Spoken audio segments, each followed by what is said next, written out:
Hello everybody and welcome to the first part of my web LLM attack videos.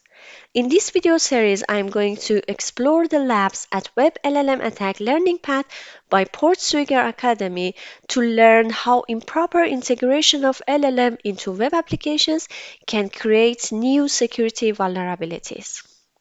And in this video, I'm going to solve the first lab in this learning path, which is about exploiting LLM APIs with excessive agency. An excessive agency is when LLM has too much decision-making power without direct control or verifications.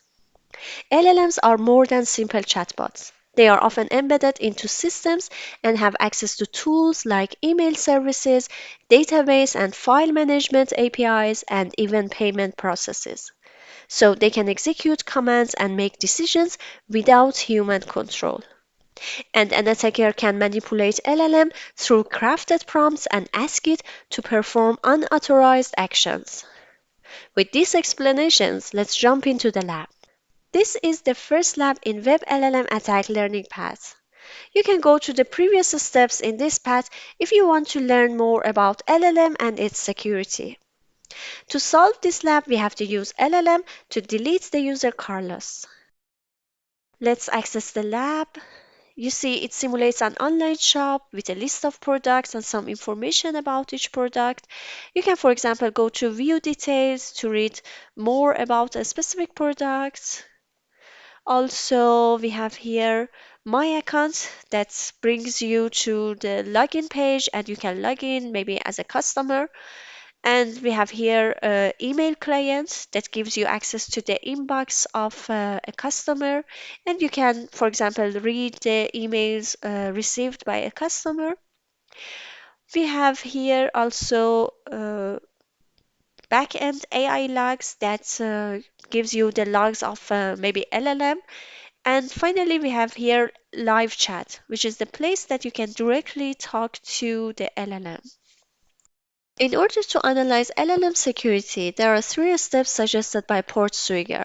And the first one is to identify LLM's input. That could be direct, like what we have entered into the chatbot, and indirect, like any other resources of information that LLM could use to process our requests.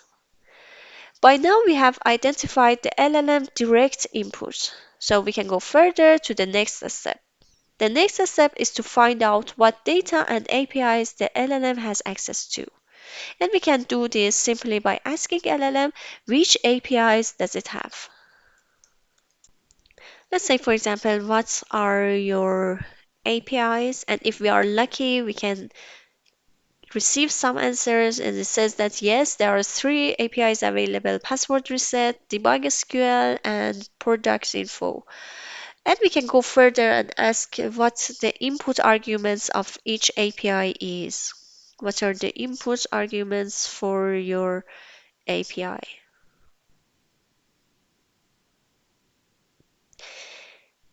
And the answer is for password reset, the input argument is username, and for product info, it is the product, actually the name or identity of the product. And there's nothing about debug SQL, so let's repeat our request and ask it specifically about the debug SQL. What's the input argument for your debug SQL API?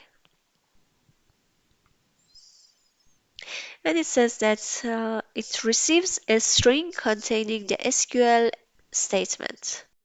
So maybe we can execute some SQL queries by calling these APIs through LLM. By now we have found LLM's input and its available APIs. Now we can test this attack surface and detect vulnerabilities. Since we are supposed to delete a specific user, I think it could be a good idea to start with finding the name of the table that records information about users. That could be something like users. So I ask LLM to use debug SQL query and execute this command. Select everything from users, which is my guess.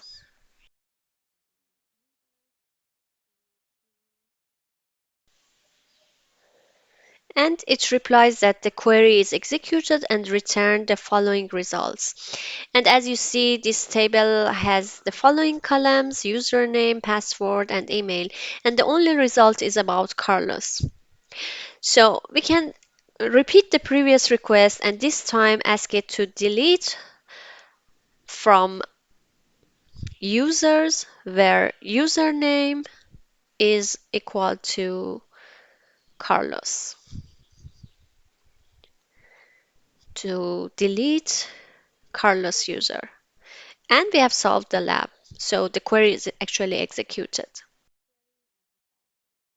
In order to defend against this attack, remember that LLMs shouldn't be allowed to perform sensitive tasks like transferring money, modifying database, or sending email without direct control. Control what LLM accesses and keep record of what it does. Review the logs regularly to detect misuses or anomalies. And finally, be careful about prompt injection attacks as they might trick LLM to ignore the security mechanisms. That's it for this video. Thank you for watching.